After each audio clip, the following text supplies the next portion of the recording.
The last explosion faded into the darkness of space. Where once there had been a proud fleet of 3,000 warships, now there was only wreckage.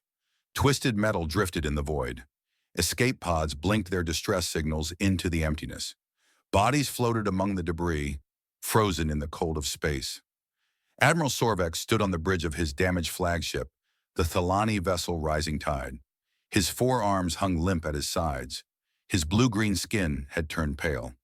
Through the cracked viewport, he watched the remains of everything he had spent his life building drift past like leaves in an autumn wind. The Battle of Kethris Prime was over. The Galactic Concordance had lost. "Admiral," his communications officer said quietly, "I am receiving casualty reports from the surviving vessels." Sorvex did not turn around. He already knew what the numbers would show. He had watched ship after ship disappear from his tactical display. He had heard the screams cut short as vessels broke apart. He had given orders that sent thousands to their deaths, and it had not been enough. "Tell me," he said, "of our 3,200 vessels, approximately 270 remain combat capable. Another 130 are badly damaged but can make it to port. The rest are—" The officer paused. "The rest are gone, Admiral." 90%. They had lost 90% of the combined fleet of the Galactic Concordance. 17 species had contributed their finest ships and their bravest warriors to this battle. 17 species had believed that together they could stop the Vreth Dominion. They had been wrong. Sorvex finally turned from the viewport. His bridge crew looked at him with fear in their eyes. They wanted him to say something that would make sense of this disaster. They wanted hope. He had none to give. "Set course for Solaris Station," he ordered. "All surviving vessels are to regroup there. We will—" He stopped. What would they do? Fight again? With what? "We will await further orders from the Council." The Rising Tide limped away from the battlefield. Behind them, the Vreth Dominion did not pursue. They did not need to. They had broken the back of the Concordance military in a single afternoon. Now they would take their time, savoring their victory, preparing for the final push into the core worlds. Sorvex retreated to his private quarters and sealed the door. Only then did he allow himself to feel the full weight of despair. He sank into his chair and covered his face with his hands. He had served in the Concordance fleet for 40 years. He had risen through the ranks through skill and dedication.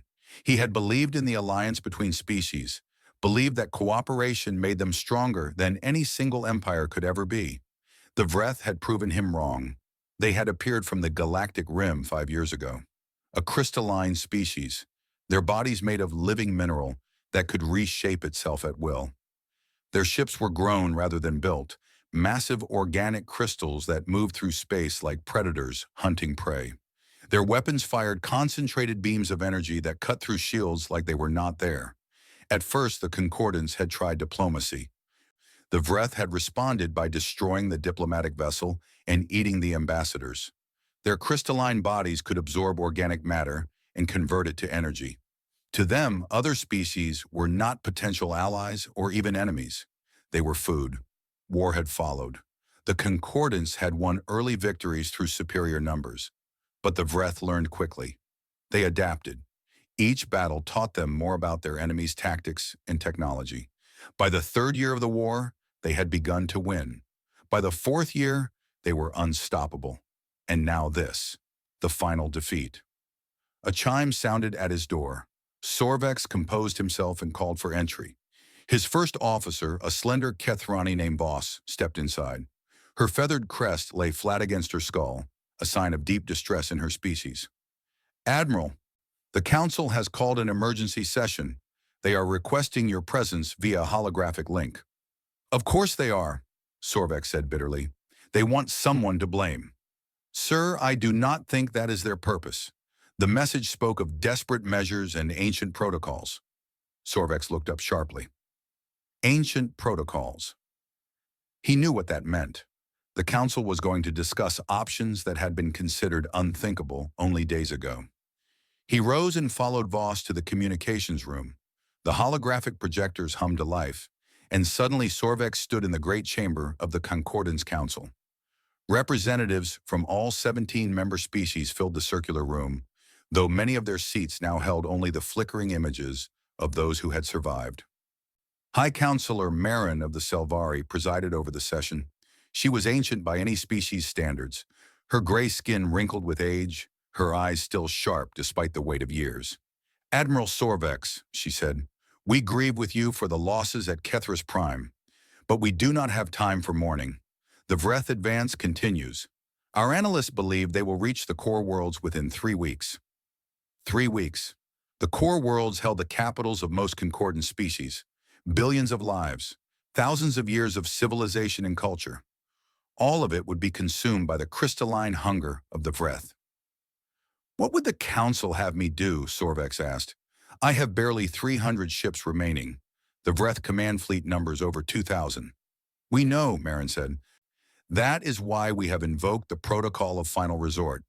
A murmur ran through the assembled representatives. Sorvex felt his heart begin to beat faster. The Protocol of Final Resort allowed the Council to take actions that would normally be forbidden. It meant they were truly desperate. "We have reviewed our options," Marin continued. "We have no secret weapons. We have no hidden fleets. We have no allies beyond the Concordants who might come to our aid." She paused. "But there is one member species we have not yet asked for help." Sorvex frowned. "All member species contributed to the combined fleet. Everyone has given what they could." "Not everyone," said another voice. Ambassador Kreth of the Morvani spoke up, his stone-like face unreadable. "The humans sent only a token force, 50 vessels. They claimed it was all they could spare." The humans. Sorvex barely thought about them. They were a young species who had joined the Concordance only 40 years ago. They kept to themselves in a quiet region of space, trading occasionally but mostly staying out of galactic affairs. Their technology was considered unremarkable.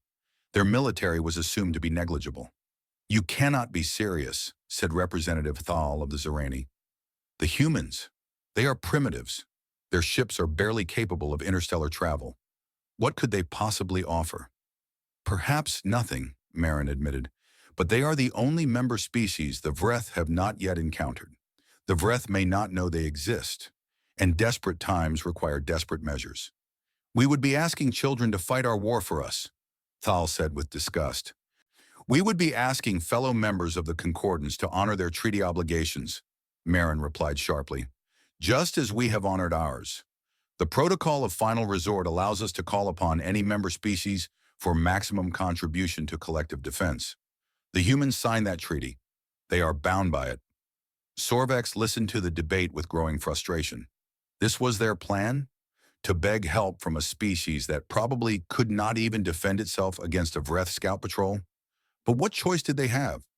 "Send the message," he said finally, cutting through the argument. "Send it to the humans. Tell them what has happened. Tell them what we face. Ask them for whatever help they can provide." He looked around the chamber at the frightened faces of 17 species facing extinction. "We have nothing left to lose by asking." The council voted. The message was sent, a desperate plea from a dying civilization to their youngest and weakest member, begging for help that no one believed would come. Sorvex returned to his quarters and sat in the darkness. He did not expect the humans to save them. He did not expect anyone to save them. He had seen the Vreth in battle. He had watched their crystal ships tear through the finest vessels the Concordance could build. But he would fight anyway. He would gather his remaining ships at Siluris Station. He would prepare a final defense. And when the Vreth came, he would make them pay for every inch of space they took. It was all he had left. A final stand. A warrior's death. He did not know that across the galaxy, in a region of space the Concordance considered unimportant, something was stirring. He did not know that the message he had just sent would change the course of galactic history. He did not know that the humans had been waiting. Admiral Chen Wei stood at the window of her office on Luna Station, looking down at the blue marble of Earth. Behind her, the message from the Galactic Concordance played for the third time. The voice of High Counselor Marin filled the room, tired and desperate, asking humanity for whatever help they could offer. Chen was a small woman with gray streaks in her black hair.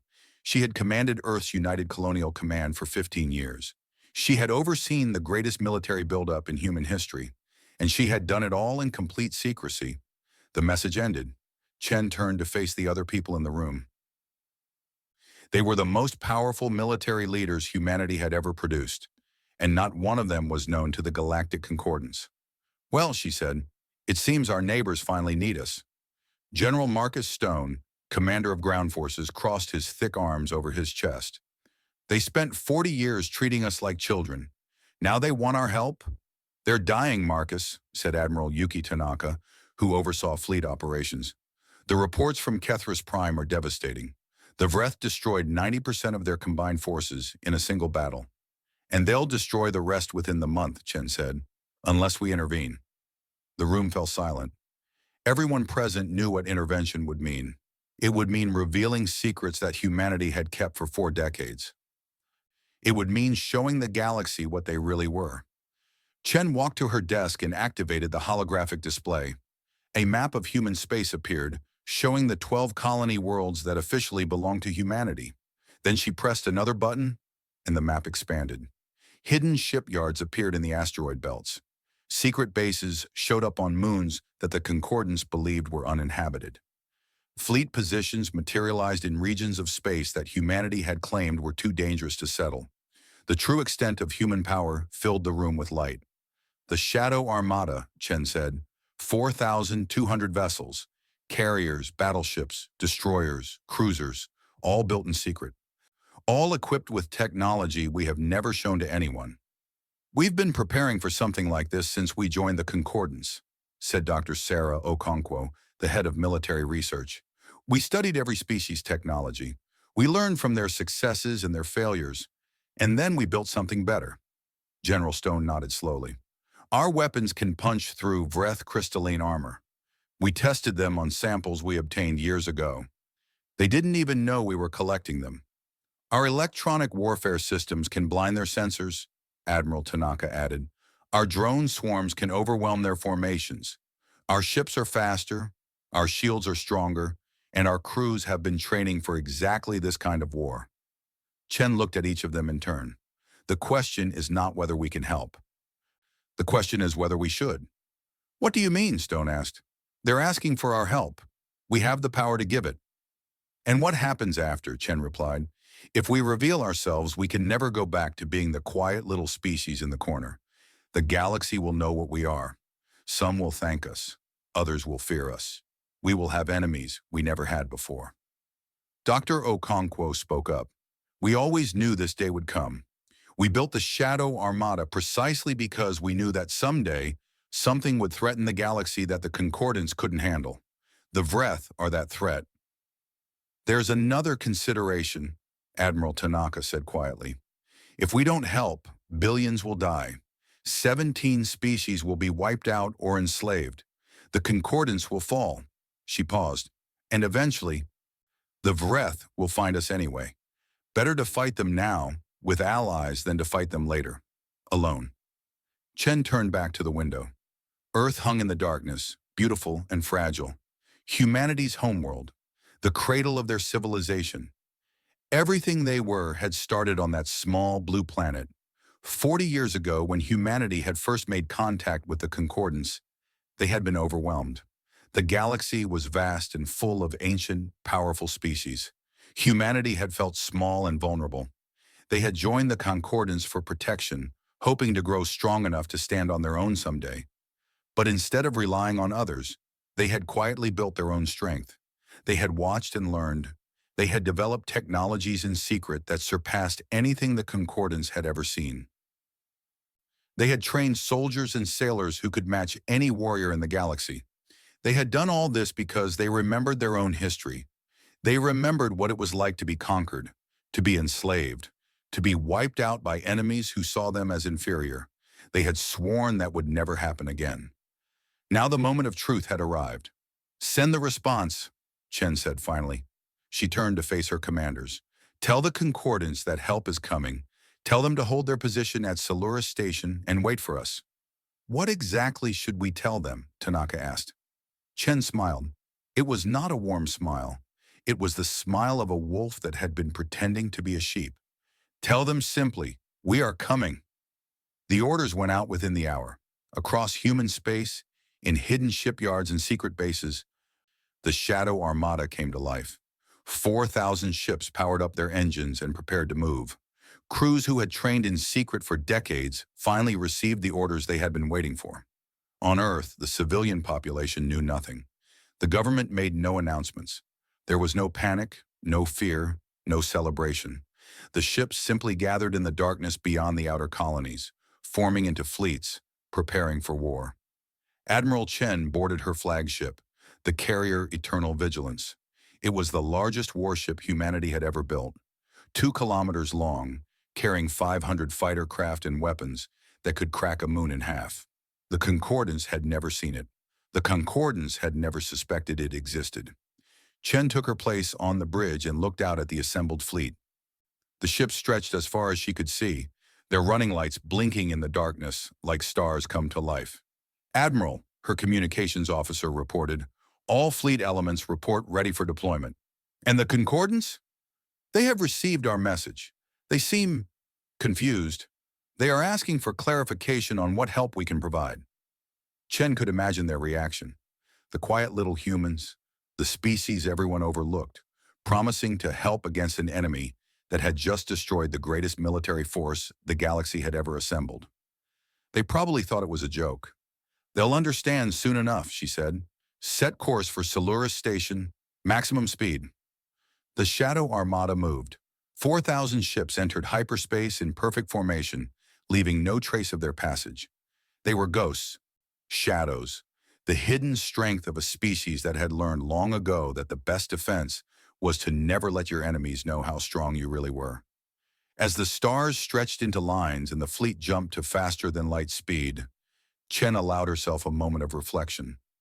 Humanity had hoped to remain hidden for another century at least. They had wanted more time to grow, to develop, to prepare. The Vreth had forced their hand, but perhaps it was for the best. Humanity could not hide forever. Someday they would have to take their place in the galaxy. Someday they would have to show what they really were. That day had come. The humans were going to war. Far across the galaxy, Admiral Sorvex received humanity's response. He read the 3 words on his screen and felt nothing but despair. "We are coming." What could that possibly mean? 50 ships? 100? It would not matter. The Vreth would crush whatever the humans sent. He did not know that his entire understanding of humanity was about to be shattered. He did not know that the quiet, primitive species he had dismissed as unimportant was about to save the galaxy. He would learn soon enough. Soluris Station hung in the darkness of space like a wounded animal waiting to die. The massive orbital platform, once the pride of Concordance engineering, now showed the scars of hasty repairs and constant use. 270 warships clustered around it, the last remnants of a fleet that had once numbered in the thousands. Admiral Sorvex stood in the station's command center, watching the long-range sensors. Somewhere out there, the Vreth were coming. His scouts reported their fleet moving slowly but steadily toward the core worlds. Over 2,000 crystal ships, each one a nightmare of organic technology and savage hunger. "Admiral," his sensor officer called out, "the Vreth Vanguard has entered the system. They will be in weapons range within 6 hours." 6 hours. Sorvex had hoped for more time, but he had known this moment would come. He had prepared as best he could. His ships were positioned in a defensive formation around the station. They would fight. They would die. But they would make the Vreth pay for every kilometer they advanced. "Any word from the humans?" he asked, though he did not expect good news. "Their message said they were coming," his communications officer replied. "Nothing more. Our scouts in human space report nothing. No fleet movements. No mobilization. If they are sending help, we cannot detect it." Sorvex nodded grimly. He had expected as much. The humans were either lying or their idea of help was so small as to be meaningless. Either way, he could not count on them. "Signal all ships," he ordered. "Prepare for battle. This is our final stand. Let it be worthy of those who came before us." The hours crawled by. Sorvex watched the Vreth fleet approach on his sensors, a wall of red dots advancing like a tide of blood. He recorded messages for his family, knowing they would probably never receive them. He said goodbye to his homeworld in his heart, certain he would never see it again. 4 hours until contact. 3 hours, too. Admiral! His sensor officer's voice cracked with shock. Multiple hyperspace signatures. Hundreds of them. Thousands. Sorvex spun toward the display. Blue dots were appearing all around the system, emerging from hyperspace in perfect formation. They kept coming, wave after wave, until the display could barely contain them all. Identify those ships, he demanded. Sir, they are... The officer paused, checking her instruments twice. They are human ships. Admiral, I am reading over 4,000 vessels. The command center went silent. Every officer, every technician, every person in the room stopped what they were doing and stared at the display. 4,000 ships. The humans had sent 4,000 ships. A communication request came through. Sorvex accepted it with numb fingers. A human face appeared on the screen. A small woman with gray-streaked black hair and eyes that held no fear. She wore a uniform Sorvex had never seen before, covered in decorations he did not recognize. Admiral Sorvex, she said, I am Admiral Chen Wei of the United Colonial Command. We received your distress call. We are here to help. Sorvex found his voice. Admiral Chen, we were told humans had only 50 combat vessels. We did not expect... I understand, Chen said, and something like a smile crossed her face. We have been quiet about our capabilities. We preferred it that way. But circumstances have changed. Her expression hardened. The Vreth will not take another system, not while we stand. Before Sorvex could respond, the Vreth fleet opened communications. The face of Overseer Crick appeared on a split screen, his crystalline features shifting as he spoke. He was massive, nearly 3 meters tall, his body a lattice of purple and black crystal that pulsed with inner light. Concordance vessels, Crick said, his voice like breaking glass. Your resistance is pointless. Surrender your stations and your worlds, and we will make your end quick. Fight us, and we will consume you slowly, savoring every scream. Then his attention shifted to the human fleet. For a moment, something like curiosity crossed his alien features. What is this? New prey. I do not recognize your vessels, little creatures. What species are you? Admiral Chen answered calmly. We are human. We are members of the Galactic Concordance, and we are offering you one chance to withdraw. Crix laughed. The sound was horrible, like crystal shattering against crystal. Withdraw?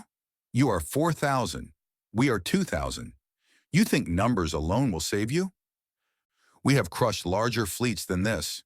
Your technology is primitive. Your species is young. You will feed us well. I am giving you fair warning, Chen said. Turn back now, and your species will survive. Continue this attack, and you will learn why humanity does not make threats we cannot keep. Crick stopped laughing. His crystalline face twisted into something that might have been anger. Arrogant little creature, I will enjoy consuming you personally. All ships, attack. The Vreth fleet surged forward. 2,000 crystal ships accelerating toward the combined human and concordance forces. They had won every battle they had ever fought. They had no reason to believe this one would be different.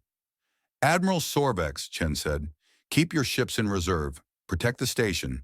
We will handle this. Before Sorvex could protest, the human fleet moved. 4,000 ships advanced in perfect coordination, spreading into a formation that no concordance admiral had ever seen. They moved like a single organism, each vessel knowing exactly where it needed to be. The Vreth fired first. Their crystalline beams lanced out across space, the same weapons that had torn through concordance shields like paper. The beams struck human shields and scattered harmlessly. The human ships did not even slow down. Sorvex stared in disbelief. That is impossible. No shield can withstand Vreth weapons. Ours can, Chen replied simply. Then the humans fired back. Weapons Sorvex had never seen lit up the darkness. Concentrated plasma bursts tore through Vreth crystalline armor like it was glass. Missiles that moved faster than anything in the Concordance arsenal found their targets with perfect accuracy. Drone swarms erupted from human carriers, thousands of small craft that swarmed Vreth ships and tore them apart piece by piece. In the first minute of combat, the humans destroyed 200 Vreth vessels. In the second minute, they destroyed 200 more. The Vreth formation shattered. Ships that had never known fear began to flee. Overseer Crix screamed orders over the communications channel, demanding that his forces stand and fight. But the humans were everywhere, cutting off escape routes, herding the Vreth into killing zones, systematically dismantling the greatest military force the Dominion had ever assembled. 11 minutes after the battle began, it was over. Over 1,500 Vreth ships had been destroyed. The rest were scattered, fleeing into hyperspace. Overseer Crix's flagship drifted powerless, its weapons dead, its engines silent. Human boarding craft surrounded it, preparing to capture the vessel intact. Admiral Sorvex found that he had forgotten to breathe. He gasped for air, his forearms trembling, his mind struggling to process what he had just witnessed. "How?" he managed to say. "How is this possible?" Admiral Chen's face appeared on his screen again. She looked tired but satisfied. "We had 40 years to prepare, Admiral. 40 years to watch, to learn, to build. We hoped we would never need what we created, but we were ready. You hid all of this? From the entire concordance?" "We are a young species," Chen said. "The galaxy is old and dangerous. We learned from our own history that power attracts enemies and weakness invites conquest. So we appeared weak while we grew strong." She paused. "We are not weak anymore." Sorvex looked at the debris field that had been the Vreth Vanguard fleet. In 40 years of military service, he had never seen such a one-sided victory. The humans had done in 11 minutes what the entire concordance could not do in 5 years of war. "Overseer Crix has been captured," Chen reported. "We will interrogate him and learn everything we can about the Vreth Dominion." Her expression grew serious. This was just their forward fleet. Their empire spans hundreds of systems. They will send more. "Then we will fight them again," Sorvex said. He straightened his back and felt something he had not felt in months. Hope. "Together." Chen nodded. "Together." "The Council is calling an emergency session. We have much to discuss, Admiral. The war is not over, but today we proved it can be won." The communication ended. Sorvex stood alone in his command center, surrounded by officers who shared his shock and his wonder. They had come here to die. Instead, they had witnessed a miracle. The humans had come, and everything had changed. The shuttle docked with the human flagship, and Admiral Sorvex stepped into a world he did not recognize. The interior of the Eternal Vigilance was nothing like the simple, functional human vessels he had seen before. Everything was sleek and advanced, filled with technology that made even the finest concordance ships look primitive. A human officer met him at the airlock. She was young, with dark skin and sharp eyes, wearing the same unfamiliar uniform as Admiral Chen. "Admiral Sorvex," she said, "I am Commander Okafor. Admiral Chen is waiting for you. Please follow me." Sorvex followed her through corridors that hummed with quiet power. Crew members moved past them with purpose, nodding respectfully but never stopping their work. Everything was efficient. Everything was disciplined. This was not the casual, almost lazy atmosphere of the human ships the Concordance had known. "The vessels you showed us before," Sorvex said, "the 50 ships you sent to join the combined fleet, they were not real?" Commander Okafor smiled slightly. "They were real, but they were our oldest models, crewed by volunteers who knew they were playing a role. We needed the Concordance to believe we were weak. Why? Because the galaxy is full of species who would have seen us as a threat, species who would have demanded we share our technology, or who would have tried to conquer us before we could grow strong. We needed time. Hiding gave us that time." They reached a large door that slid open silently. Beyond it was a conference room with a view of space. The debris of the Vreth fleet was still visible in the distance, a reminder of what had happened hours before. Admiral Chen stood at the window. She turned as Sorvex entered and gestured for him to sit. "Thank you for coming, Admiral. I know you have questions." "Many questions," Sorvex admitted. He settled into a chair that adjusted automatically to his forearm body. Even their furniture was more advanced than anything he had ever used. "But one question matters more than the others. What happens now?"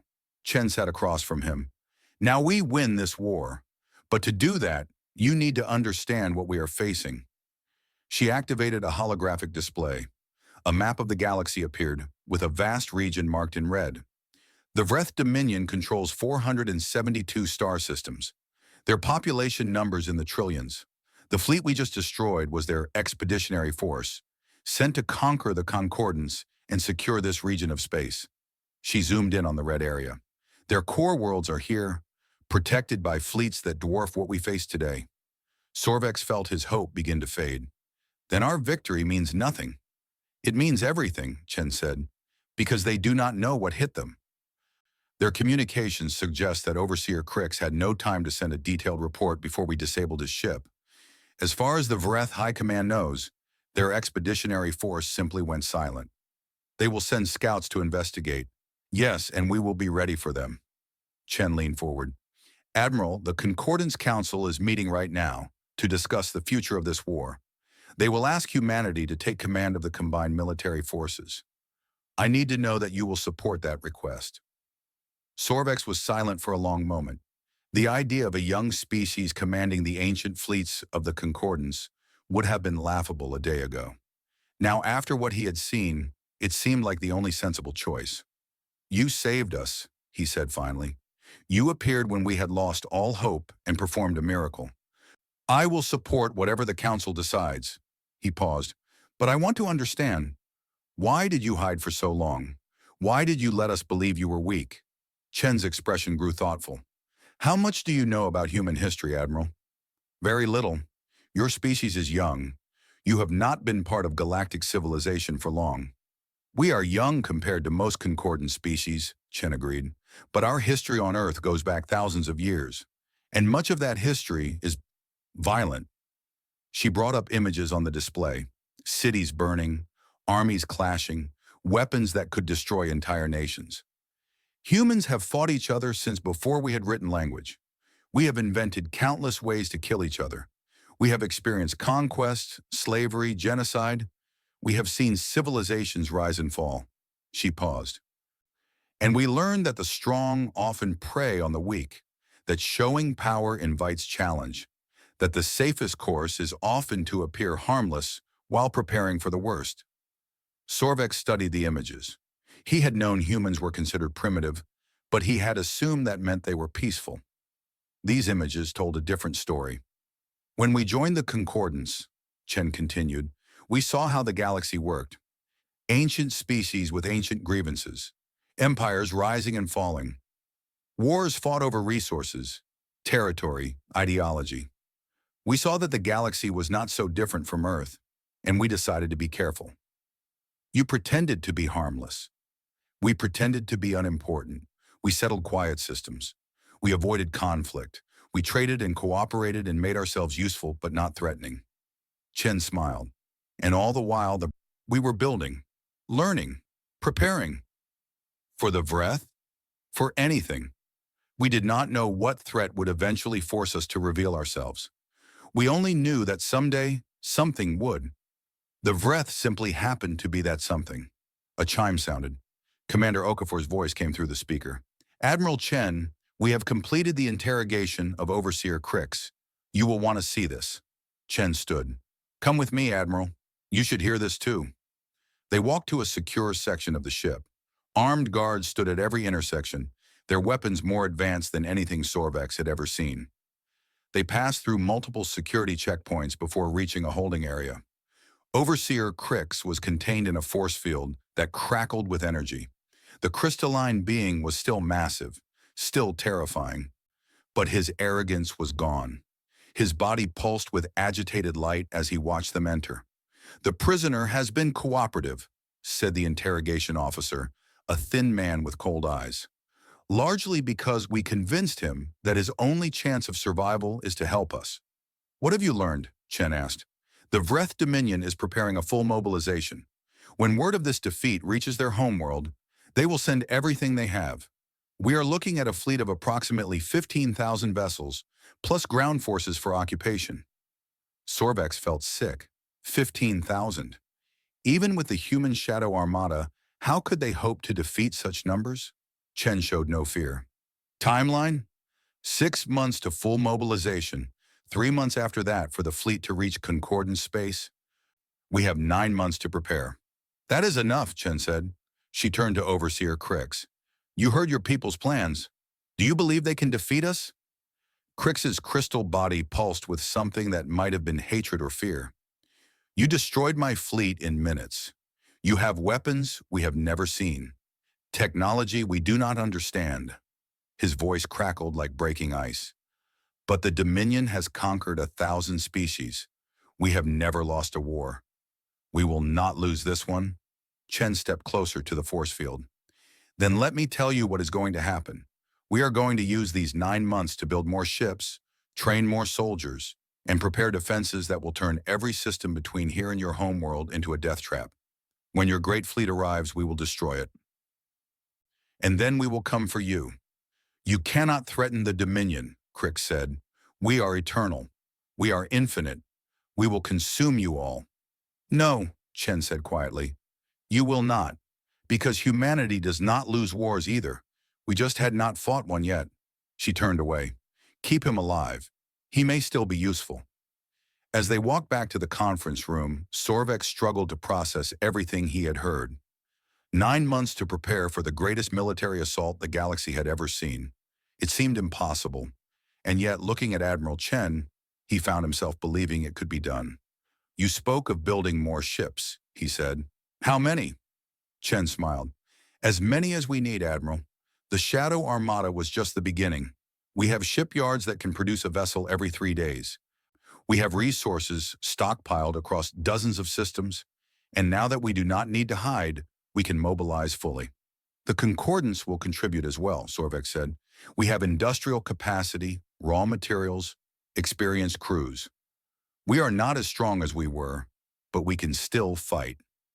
Good, because this war will require everything we have. Chen stopped at a window overlooking space. The stars burned cold and bright. The Vreth think they are coming to conquer us. They are wrong. They are coming to learn a lesson that humanity learned long ago. What lesson? Chen turned to face him. That the most dangerous enemy is not the one who appears strong. It is the one who appears weak but chooses to fight anyway. The Vreth have never faced a species like us. They have never known what it means to be truly desperate. To have everything on the line, to refuse to surrender no matter the odds. She looked back at the stars. They are going to learn. 6 months of preparation became 6 months of transformation. The galaxy had never seen anything like the war machine that humanity unleashed. Shipyards that had operated in secret now worked in the open, producing vessels at a rate that stunned the Concordance. Human engineers shared technology with allied species, upgrading their ships, improving their weapons, teaching them tactics that had been developed over decades of secret planning. Admiral Sorvex found himself working alongside Admiral Chen as part of a unified command structure.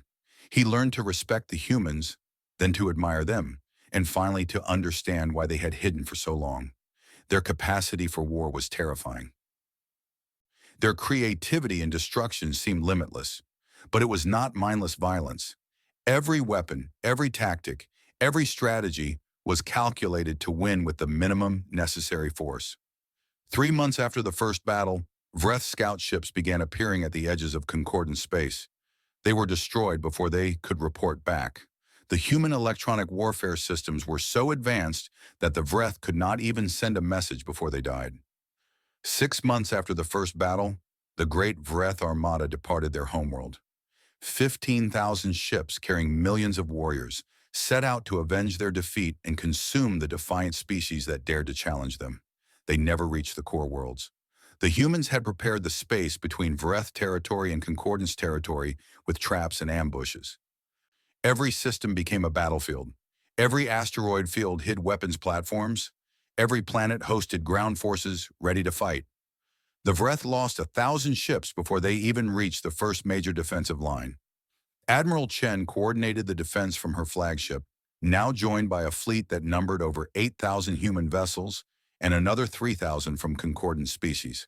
She fought with cold precision, never wasting lives, never taking unnecessary risks, always knowing exactly where to strike for maximum effect. The war lasted 5 months. Battle after battle, the Vreth advance slowed, stopped, and then reversed. Their supply lines were cut. Their reinforcements were destroyed. Their morale shattered as they faced an enemy that could not be frightened, could not be intimidated, and would not stop fighting. When it was over, the Great Vreth Armada had been reduced to barely 2,000 ships, fleeing back toward their homeworld in complete chaos. Admiral Chen gathered her commanders and gave the order to pursue. The human fleet entered Vreth space for the first time. They passed through systems that had been conquered centuries ago, worlds stripped of life to feed the crystalline hunger of the Dominion. They saw the ruins of civilizations that had been consumed, the empty shells of planets that had once teemed with life. They reached the Vreth homeworld in 3 weeks. It was a massive planet, its surface covered with towering crystal structures that reached toward the sky. Billions of Vreth lived there, the heart of an empire that had terrorized the galaxy for 1,000 years. The remaining Vreth fleet formed a desperate defensive line around their home, knowing that if they failed, their species faced extinction. Admiral Chen stood on the bridge of the Eternal Vigilance and looked at the world she had come to destroy. Her fleet surrounded it completely. Her weapons could reduce its surface to molten glass in a matter of hours. Every Vreth could be killed. The threat could be ended forever. The Concordance Council had urged exactly that. After what the Vreth had done, after the billions they had killed and the civilizations they had destroyed, total annihilation seemed like justice. Instead, Chen opened a communication channel. "Vreth Dominion," she said. "This is Admiral Chen Wei of the United Colonial Command. Your fleets are destroyed. Your empire is broken. Your homeworld is surrounded. You have no hope of victory." A response came from the planet's surface. A new voice, older than Crick's, filled with anger and fear in equal measure. "What do you want, human? To gloat before you destroy us? To make us beg for mercy we know you will not give?" "I am offering you a choice," Chen said. "The same choice I offered Overseer Crix before your war began. You can surrender. You can disarm. You can submit to oversight and pay reparations for the damage you have caused. And in return, your civilization will survive. Your children will live." Silence on the channel. The Vreth commanders clearly could not believe what they were hearing. "You would spare us?" the voice said finally. "After everything we have done? After all the species we have consumed? You would let us live?" "Yes." "Why?" Chen looked out at the crystal towers of the Vreth homeworld. She thought about all the species they had destroyed, all the lives they had taken.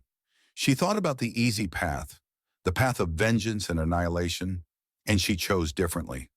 "Because we remember what it is like to almost lose everything," she said.